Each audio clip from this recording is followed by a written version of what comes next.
Oke, assalamualaikum warahmatullahi wabarakatuh. Oke, selamat siang teman-teman semuanya. Ini rekaman saya lakukan pada siang hari.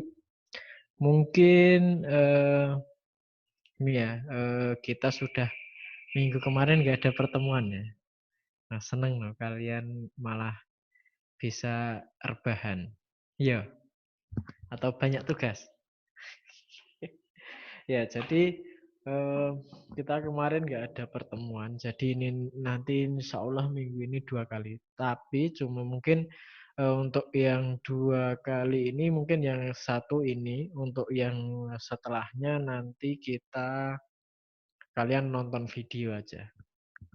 Jadi nggak usah ya saya tahu katanya kemarin banyak yang komplain ya. Katanya banyak tugas ya. Enggak kok saya enggak nugasi banyak-banyak.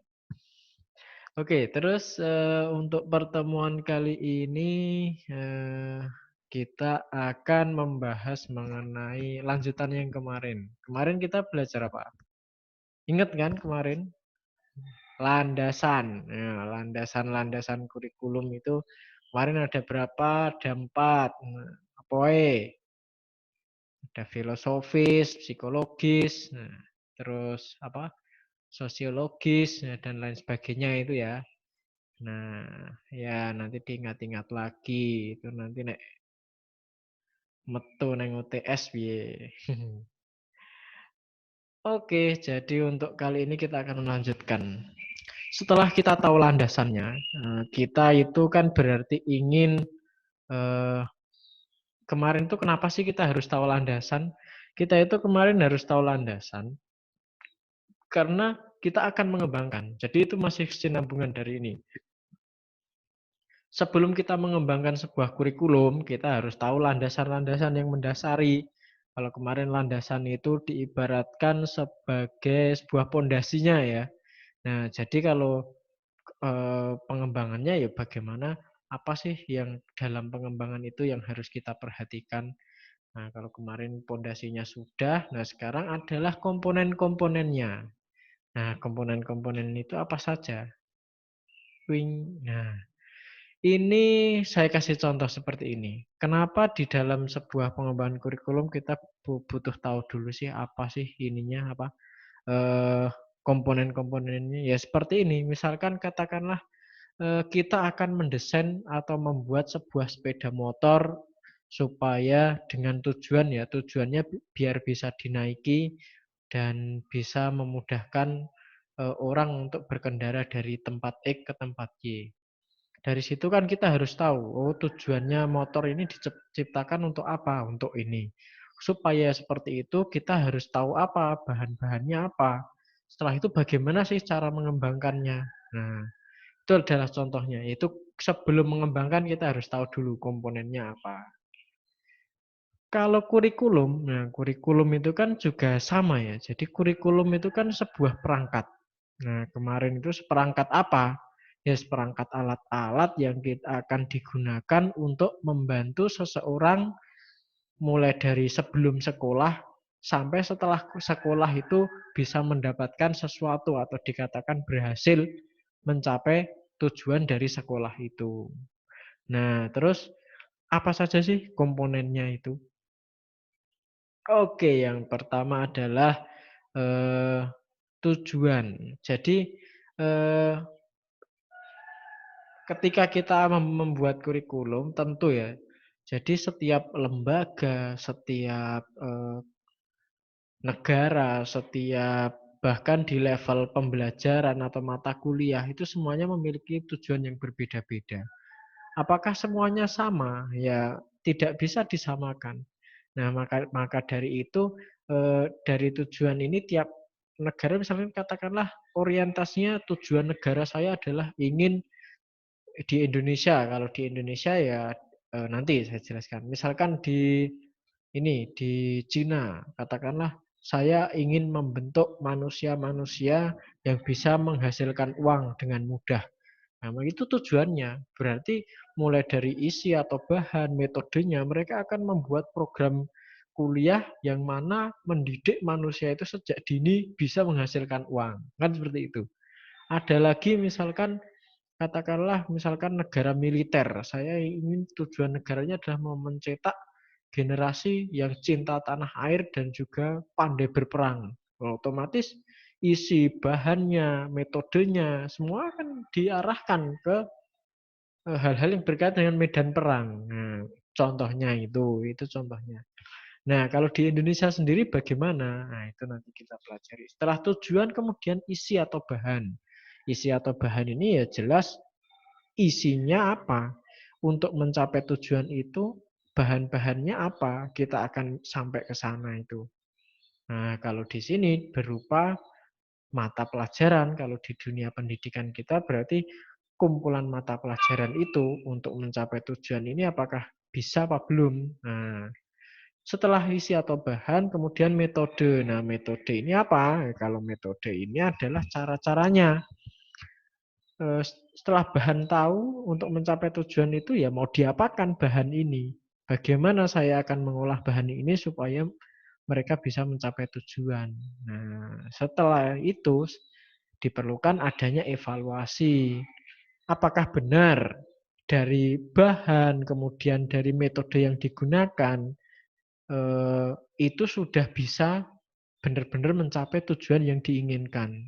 Itu harus ada. Jadi kalau tidak ada evaluasi, yang namanya perkembangan zaman kan kemarin landasan salah satunya adalah iptek ya. Perkembangan iptek itu akan selalu berganti. Kalau tidak ada evaluasi dalam kurikulum, ya wis kita akan kalah lari dari yang lain yang selalu melakukan evaluasi dalam setiap pengembangan kurikulumnya. Oke, kita masuk yang pertama. Yang pertama yaitu tujuan. Nah, di sini dalam pengembangan kurikulum, salah satu komponen yang harus diperhatikan adalah tujuan. Oke, sudah tak jelaskan tadi.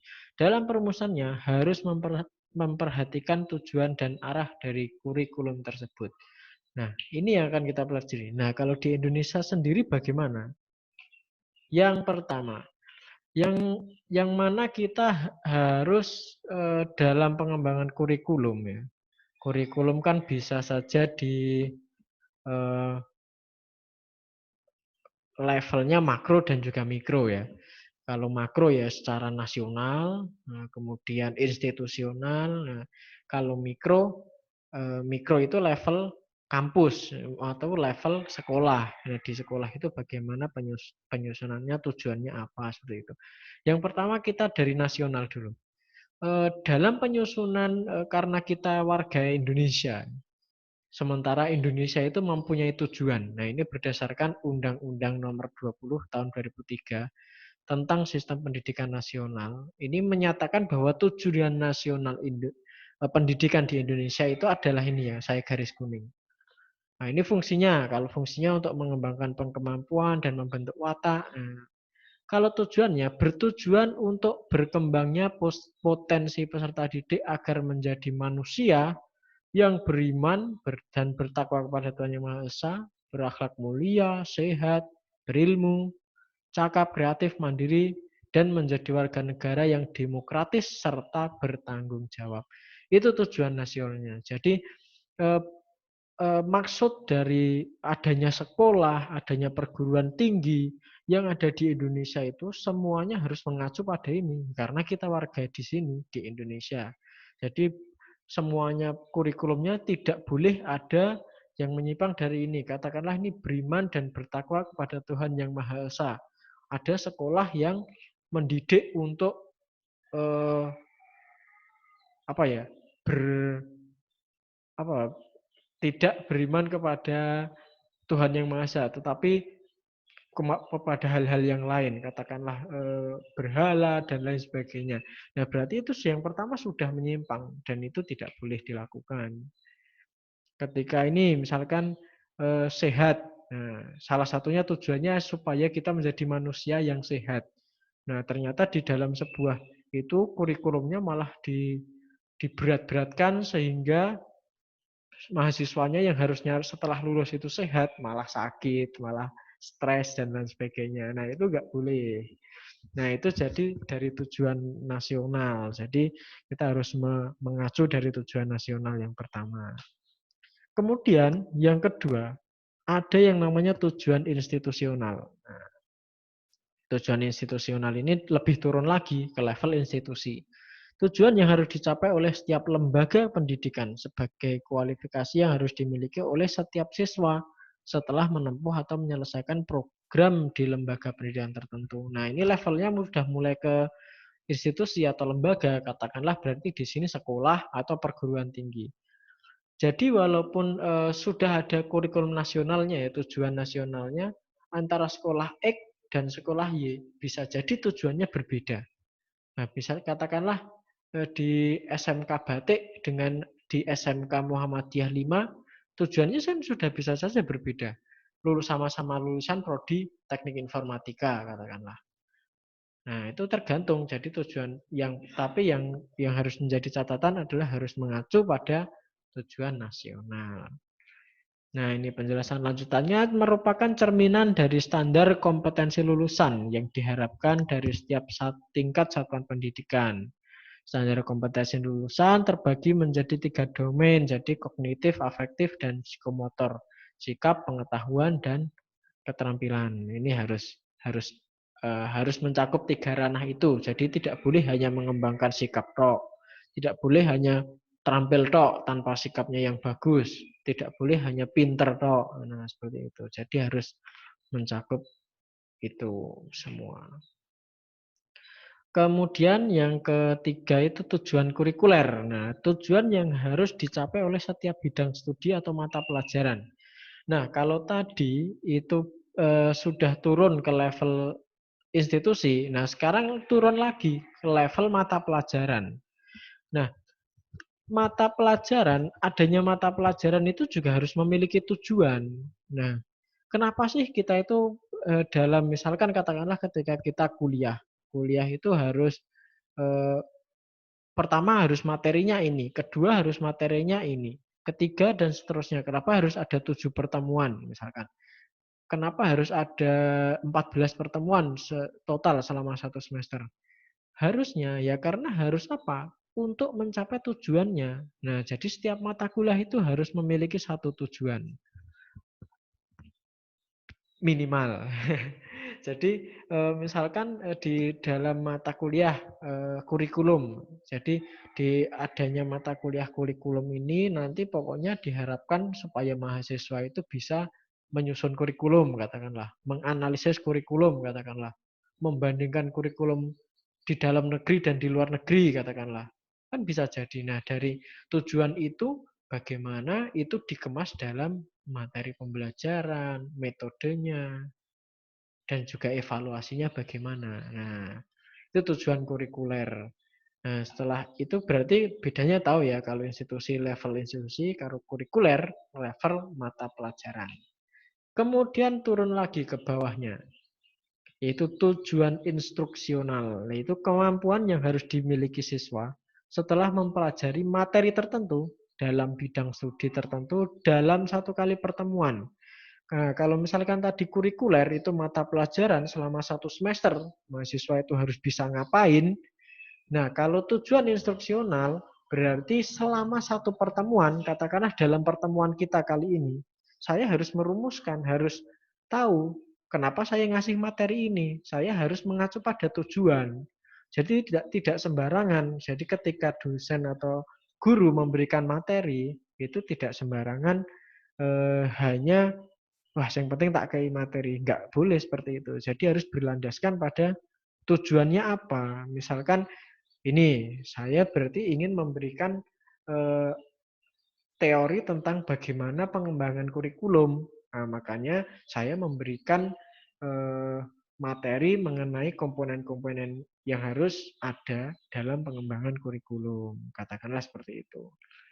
Misalkan tujuan instruksional, tujuan kurikuler dari mata kuliah eh, mobile computing atau pemrograman mobile itu kompetensi yang diharapkan adalah mahasiswa bisa membuat aplikasi mobile. Nah, berarti dalam satu pertemuan kan ada 14 tuh. Nah, untuk membuat aplikasi itu dari masing-masing pertemuan itu harus ngapain. Nah, itu harus ada tujuannya juga. Itu namanya itu tujuan instruksional. Jadi bedanya instruksional ini adalah tiap pertemuan seperti itu. Nah, itu tadi dari komponen yang pertama, yaitu isi atau bahan. Sekarang kita masuk ke komponen yang kedua. Yang pertama tadi tujuan. Kemudian ini yang kedua, itu adalah komponen isi atau bahan. Setelah kita tahu tujuannya, nah tujuannya katakanlah dari level yang terkecil ya, berarti level terkecil adalah dari level instruksional. Nah, bahannya apa? Nah, inilah yang akan kita eh, pelajari di sini. Oke, kalau dari pengertiannya adalah bahan atau isi kurikulum ini adalah segala sesuatu yang diberikan kepada anak didik dalam kegiatan belajar mengajar dalam rangka mencapai tujuan yang sistematis dan terstruktur. Dalam rangka mencapai tujuan yang diwujudkan dalam yang bentuknya sistematis dan terstruktur. Mulai dari jenis mata pelajaran yang akan dipelajari hingga program dari masing-masing mata pelajaran tersebut.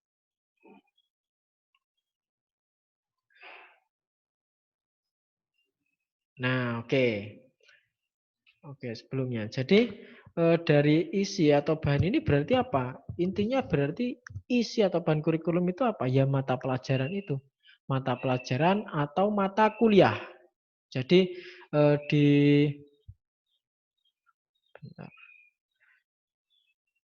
jadi ya, jadi dari misalkan katakanlah eh, ku mata pelajaran atau program studi teknik teknologi informasi dan komunikasi di SMK atau TKJ. Nah, di situ eh, mata pelajarannya apa saja sih yang akan dipelajari untuk mencapai itu semua? Nah, itu kan harus dirumuskan. Katakanlah ketika kita akan merumuskan atau menghasilkan lulusan seorang tenaga terampil di bidang jaringan komputer. Nah, di situ kan kita harus memilih mata kuliah apa sih. Kalau misalkan ahlinya terampil dalam jaringan komputer, apa ya? Saya kasih materi tentang desain grafis. Ada hubungannya apa enggak? Nah, itu kan perlu dianalisis. Kalau enggak ada hubungannya, ya jangan dimasukkan.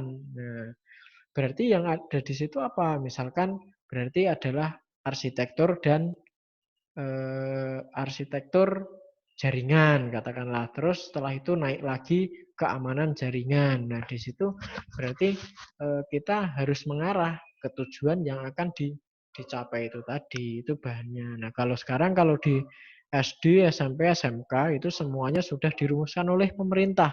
Jadi sekolah itu tinggal mengikuti. Jadi isinya mata pelajarannya ini ya. Sekolah baru mencari isi materinya apa saja untuk mengisi mata pelajaran itu yang sudah ditentukan. Dan metodenya pun bisa masing-masing atau bisa macam-macam. Nah, ini masih seputar penyusunan isi. Penyusunan bahan ajar harus mempertimbangkan landasan-landasan yang digunakan. Nah, itu juga harus mempertimbangkan landasannya kemarin. Ada psikologis, sosiologis, filosofis, dan lain sebagainya harus diperhatikan. Isi kurikulum tertuang dalam silabus karena di dalamnya terdapat deskripsi mata kuliah, standar kompetensi, kompetensi dasar, di mata kuliah secara keseluruhan secara terencana. Jadi kalau di kita ya, kalau di kuliah itu namanya RPS, silabus atau RPS. Biasanya diberikan di awal perkuliahan, namanya kontrak belajar. Jadi di kontrak belajar itu harusnya kita sudah dikasih tahu ya. Jadi selama 1 semester ke depan itu kita minggu pertama belajar apa, minggu kedua nanti belajar apa, minggu ketiga belajar apa, sampai minggu terakhir. Nah, dari situ kita harusnya sudah dikasih tahu, mahasiswa juga seharusnya sudah dikasih tahu bahwa nanti akhirnya kita itu diharapkan untuk bisa begini. Nah, itu. Kalau di SMP, SMA atau SMK itu semuanya sudah disusun ya, sama pemerintah. Jadi kalau misalkan Mereka ya tinggal mengikuti apa yang di itu pemerintah. Kalau di kuliah, nah ini yang berat itu kalau di kuliah itu semuanya masih disusun oleh dosennya. Jadi standarnya ya juga masih belum bisa eh, setara antara dosen satu dengan dosen yang lain. Seperti itu. Nah, ini contohnya. Ini adalah bahan ajar atau isi kurikulum SMK TIK, Prodi atau jurusan Teknologi Informasi Komunikasi. Jadi di situ ada kelompok mata kuliah atau mata pelajaran wajib, seperti di PTI juga ya. Mesti ada kayak bahasa Indonesia, matematika, sejarah. Karena apa? Ya karena itu tadi.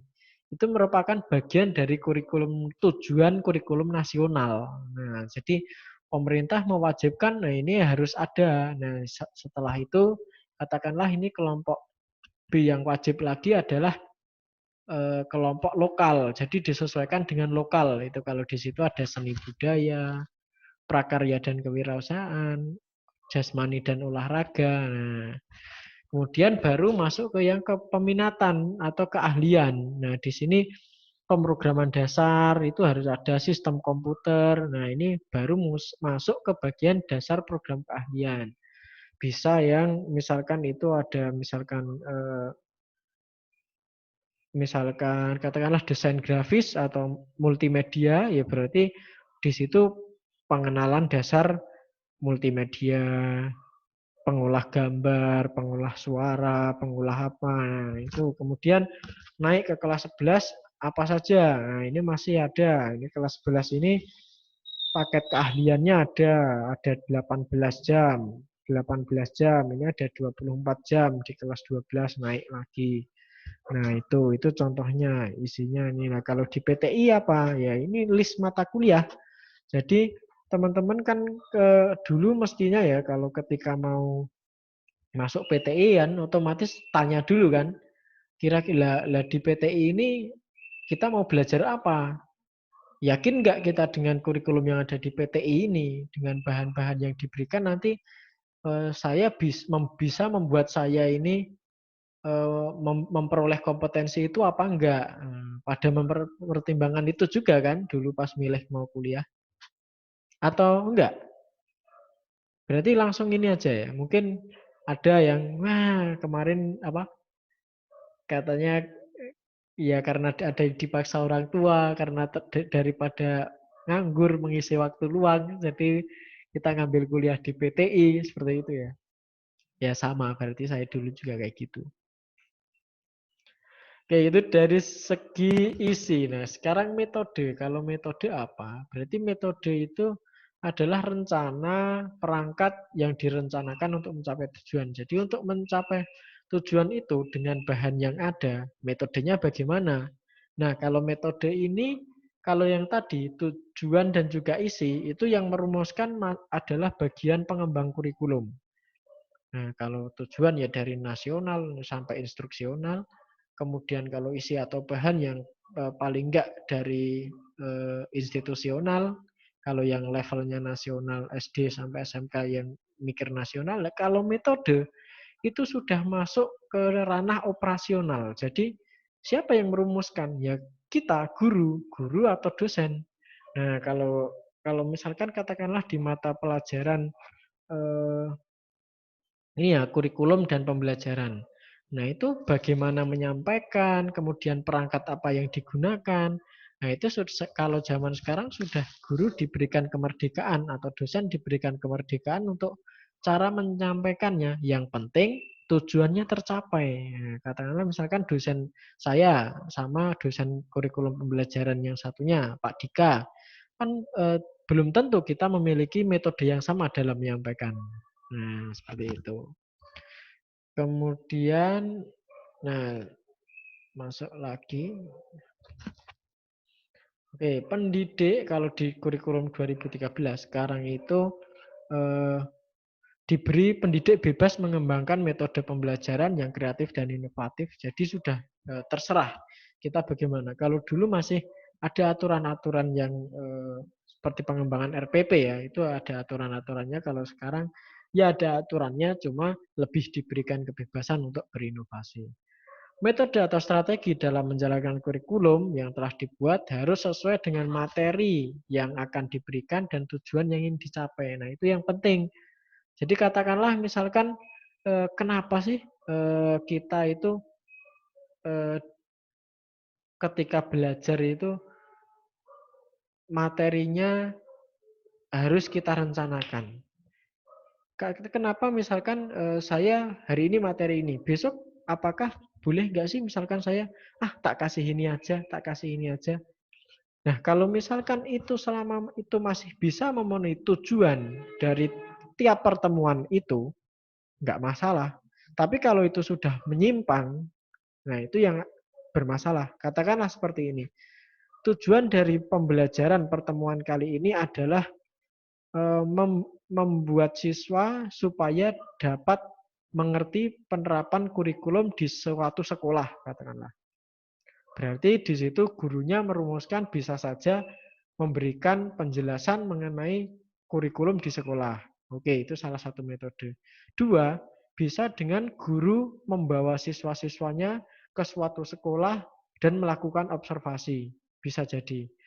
Yang ketiga, bisa jadi kita mengundang pembicara.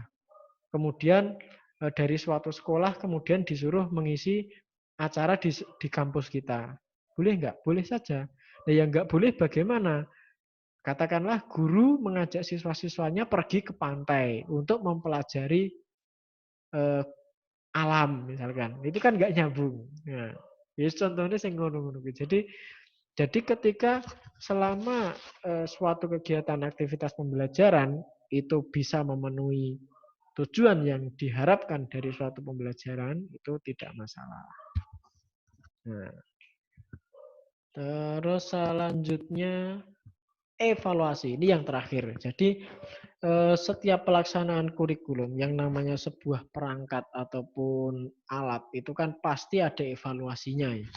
Iya, seperti tadi motor, mobil. Kenapa sih motor itu tiap berapa bulan bahkan berapa tahun atau bahkan berapa bulan itu sudah ganti model. Katakanlah eh, dulu belum ada matic, motor matic, sekarang sudah ada motor matic. Karena apa? Ada evaluasi. Ada yang namanya evaluasi kan perbaikan ya, sesuatu yang digunakan untuk menilai dan setelah itu untuk merumuskan apa sih yang harus diperbaiki. Nah, dulu katakanlah yang namanya motor pakai persneling, pindah gigi itu kan mungkin dirasa merepotkan bagi sebagian. Nah, adalah muncullah inovasi buat aja atau motor metik yang hanya tinggal gas-gas, gas dan rem. Kan lebih bisa memudahkan. Oke, akhirnya dibuatlah itu. Begitu juga dengan kurikulum. Jadi alat atau sarana yang dipakai untuk mengetahui ketercapaian. Jadi eh, kurikulum ini juga harus ada evaluasinya. Maksudnya evaluasinya adalah sudah benar belum dari segi isi atau bahan dan juga metode yang digunakan itu apakah benar-benar sudah bisa mencapai tujuan yang diinginkan. Nah, itulah. Kalau evaluasi ini yang melakukan siapa? Semua tahap. Mulai dari level instruksional, kemudian naik ke level kurikuler. Kurikuler itu berarti mata kuliah selama 1 semester. Kemudian level level institusi dalam satu lembaga, bisa sekolah dan juga bisa kampus perguruan tinggi. Kemudian level nasional. Ini apa ini? Nah, ini baru. Nah, kalau dari level instruksional berarti apa? Ya berarti inilah mengapa ketika instruksional tadi apa? Pertemuannya. Jadi tiap satu kali pertemuan itu kita akan mencapai tujuan katakanlah. Tujuan untuk mata kuliah ini, pertemuan ini adalah supaya teman-teman tahu cara pengembangan dan juga komponen-komponen yang digunakan untuk mengembangkan kurikulum. Nah, berarti untuk itu saya harus memberikan evaluasi ketercapaian. Katakanlah misalkan saya kasih video saya seperti ini. Kemudian saya tidak ada evaluasinya. Bagaimana saya bisa memastikan kalau teman-teman itu mencapai tujuan yang saya inginkan bahwa kalian tahu metode pengembangan. Tanpa tes, apakah itu mungkin? Belum mungkin. Tanpa penugasan, apakah itu mungkin? Kalau dengan diam saja. Kan nggak bisa tahu, saya nggak bisa tahu. Mungkin kalau teman-teman merasa, wah saya sudah melihat videonya Pak Dia, saya tahu. Tapi kalau dari sisi saya, apakah saya bisa tahu dari banyaknya mahasiswa? Nah makanya itu kenapa setiap eh, adanya materi kuliah, adanya sebuah materi pembelajaran, rata-rata hampir semuanya di akhir itu memberikan sebuah evaluasi, tes. Evaluasi itu bisa berupa tes, bisa non-tes. Nah, itu nanti akan dipelajari di mata kuliah penilaian. Nah, itu masih semester 6, kalian masih jauh. Nah, harus ada evaluasi. Makanya kenapa kadang kalau di sekarang ini ya, ketika saya memberikan video, mesti nanti di akhir akan saya berikan sebuah evaluasi. Apakah benar-benar video yang saya berikan ini bisa memahamkan kalian apa enggak? Nah, saya harus mempunyai itu. Itu di level instruksional. Nah, kalau di level kurikuler bagaimana? Ya berarti itu di akhir selama satu semester. Bisa ditunjukkan dengan UAS, bisa ditunjukkan dengan proyek selama satu semester, bisa dengan itu tujuan satu semester juga berbeda lagi dengan tujuan yang digunakan untuk satu pertemuan. Berarti tujuan satu semester ini harus mengakumulasi tujuan dari tiap-tiap pertemuan yang dilakukan sampai sejumlah 14 pertemuan itu tadi. Naik lagi nanti ke level institusi. Naik lagi ke level nasional. Apakah tujuan itu sudah tercapai atau belum. Nah, itu yang terakhir. Jadi, teman-teman, itu adalah eh, komponen yang harus dimiliki atau harus diketahui sebelum kita mengembangkan kurikulum. Jadi, kita harus tahu tujuannya dulu. Tujuannya apa, kemudian setelah itu kita harus tahu apa tadi isinya atau bahan, kita harus mempertimbangkan itu. Kemudian setelah itu metodenya, setelah itu baru cara evaluasinya bagaimana. Nah, seperti itu. Nah, ini adalah sesuatu yang perlu kita diskusikan. Nah, silahkan kunjungi website PTI. Nah, sudah pada pernah mengunjungi ya? Jangan-jangan belum, udah semester 2 belum pernah buka web PTI. Nah, berarti sekarang saatnya. Kunjungi website PTI, kemudian buka bagian visi misi, bacalah dengan seksama mengenai tujuan dari program studi PTI. Analisislah dari segi komponen-komponen kurikulum yang ada, yaitu mulai dari tujuan, isi atau bahan, metode, dan evaluasi. Isi atau bahan ini bisa Anda lihat di bagian kurikulum. Di situ kan ada list mata kuliah ya. Semester 1 apa, semester 2 kalian belajar apa, semester 3 apa, sampai semester 5. Kemudian metode. Metode itu bisa jadi, misalkan kalian sudah semester 2. Selama semester 1 dan semester 2 itu kira-kira bagaimana sih dosen kalian itu mengajar? Apakah itu sudah menerapkan ataupun dikatakan merupakan sarana yang benar-benar bisa mengukur ketercapaian atau keberhasilan kalian mencapai tujuan yang diharapkan dari mata kuliah itu, katakanlah. Kemudian evaluasinya bagaimana? Apakah sudah berjalan sesuai dengan rencana?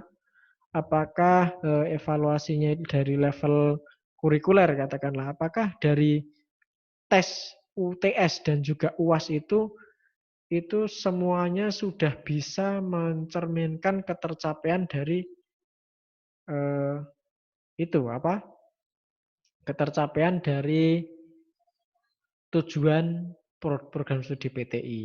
Nah, sekarang silahkan dianalisis. Apakah dari proses yang selama ini Anda alami, apakah semua sudah saling mendukung dan dapat dikatakan berhasil untuk mencapai tujuan dari prodi PTI. Nah, itu ya. Jadi, silahkan teman-teman kunjungi, kemudian analisislah dari situ. Nah, di situ di PT itu sebenarnya ini ya, tujuan pembelajarannya itu baru. Jadi kalau di situ itu Masih itu sebenarnya masih belum. Nah, makanya saya pengen teman-teman kalian menganalisis. Aneh apa enggak sih kalau tujuan dari prodi itu seperti itu? Nah, kemudian setelah itu mata kuliahnya juga kalau menurut kalian aneh apa enggak sih? Apakah ini benar-benar bisa digunakan sebagai bekal untuk setelah lulus nanti? Nah, terus metode ngajarnya dosen-dosen bagaimana sih? Nah, ini juga saya ingin menghimpun juga data dari teman-teman seperti apa sih menurut kalian pelaksanaan kurikulum di PTI. Nah, silahkan nanti saya buatkan linknya di psikologi, silahkan kalian eh, berargumen di sana. Kirimkan dalam format PDF aja ya. Jadi PDF nanti silahkan dikirimkan. Itu saja. Nah, ini karena sudah hari mulai gelap. Karena mulai mendung ya, mau hujan ini kayaknya. Jadi saya akhiri pertemuan kali ini. Semoga kalian tetap semangat mengerjakan tugas dan menjalani perkuliahan online. Oke ya, mungkin itu saja dari saya. Assalamualaikum warahmatullahi wabarakatuh.